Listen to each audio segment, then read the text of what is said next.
നമസ്കാരം. പേരെന്തായിരുന്നു? എവിടെ സ്ഥലമാണ്?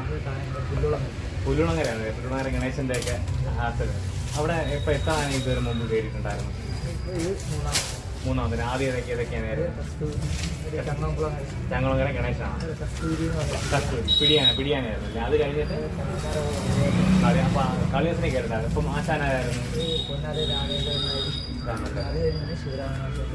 ശിവരാമൻ. അപ്പൊ ഇവര് അത്ര എക്സ്പീരിയൻസ് ഉള്ള രണ്ടുപേരുടെ കൂടെ കയറിയപ്പം എന്തായിരുന്നു നല്ലൊരു എക്സ്പീരിയൻസ് എന്ന് പറയാനായിട്ട്? ആദ്യമായിട്ട് അവരുടെ കൂടെ നിൽക്കുമ്പോൾ പഴയ ആൾക്കാരുടെ ഉള്ള എന്തൊക്കെയാണ് ഏറ്റവും കൂടുതൽ പഠിക്കാൻ പറ്റിയ കാര്യങ്ങൾ എന്തൊക്കെയായിരുന്നു? അത് പഴയ ആൾക്കാരുടെ കൂടെ നിൽക്കുമ്പോൾ നമുക്ക് കുറെ എക്സ്പീരിയൻസ് നമുക്ക് ബാക്കിയുള്ളൊന്നും കിട്ടാത്ത കുറെ എക്സ്പീരിയൻസ് നമുക്ക് കിട്ടുമല്ലോ. അങ്ങനെ എന്തെങ്കിലും എക്സ്പീരിയൻസ് നല്ലത് പറയാനായിട്ട് എന്തെങ്കിലും ഉണ്ടോ?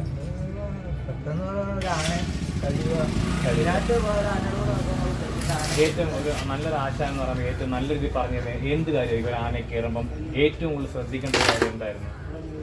നമ്മൾ ആനയെ ചെയ്യുമ്പോൾ അത് ഏറ്റവും കൂടുതൽ കൊമ്പനാനെ കൈകാര്യം ചെയ്യാൻ പഠിപ്പിച്ചു തന്നെ ഇപ്പൊ ഈ ആനയുടെ ചേട്ടനാണ് എങ്ങനെ ഒരു ആനയെ കൈകാര്യം ചെയ്യാൻ പഠിപ്പിച്ചാണ്. പുള്ളി എങ്ങനെയുണ്ട്? പുള്ളിക്കാരൻ എങ്ങനെയാണ്? എല്ലാ കാര്യങ്ങളും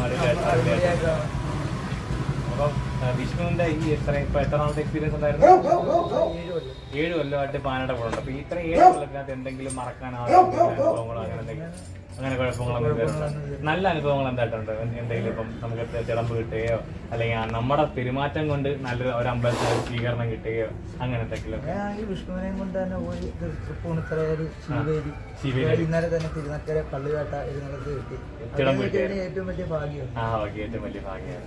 എങ്ങനെയുണ്ട് പിന്നെ നമ്മുടെ ഗജമിത്രയുടെ പ്രേക്ഷകരോട് എന്തെങ്കിലും പ്രത്യേകിച്ച് പറയാനായിട്ട്? ആനകൾ അപ്പം നമ്മളിപ്പോൾ പ്രേക്ഷകർ വരുമ്പോഴത്തേക്ക് ആനകളെ വെച്ച് കയറി വരുന്ന ആൾക്കാരാണെന്നുണ്ടെങ്കിലും അല്ലെങ്കിൽ ആൾക്കാർ ആൾക്കാർ കാണാൻ വരുന്നുണ്ടല്ലോ, അപ്പൊ അവരോടൊക്കെ എന്താ നമ്മുടെ വിഷ്ണുവിനെ പറ്റി പറയാനുള്ളത്? വിഷ്ണു എന്നല്ല, ഏതൊരു ആനയാണേലും ആനക്കാരും അനുവാദം ഇല്ലാതെ ആന കയറി വരും. ആനകളെന്നൊക്കെ ചിലപ്പോൾ ഉറപ്പ് നീക്കുന്ന ആനകളായിരിക്കും. പെട്ടെന്നൊക്കെ കയറി വന്നു കഴിഞ്ഞാൽ ചിലപ്പോൾ ആനകൾ ഇങ്ങനെ പെരുമാറുന്നതൊക്കെ പറയാൻ പറ്റത്തില്ല. വിഷ്ണുവിനെ പറ്റി പറയാനായിട്ട് പാവം പിടിച്ച ഒരു ആന, ഒരു ശല്യങ്ങളോ മറ്റു കാര്യങ്ങളോ ഒന്നുമില്ല.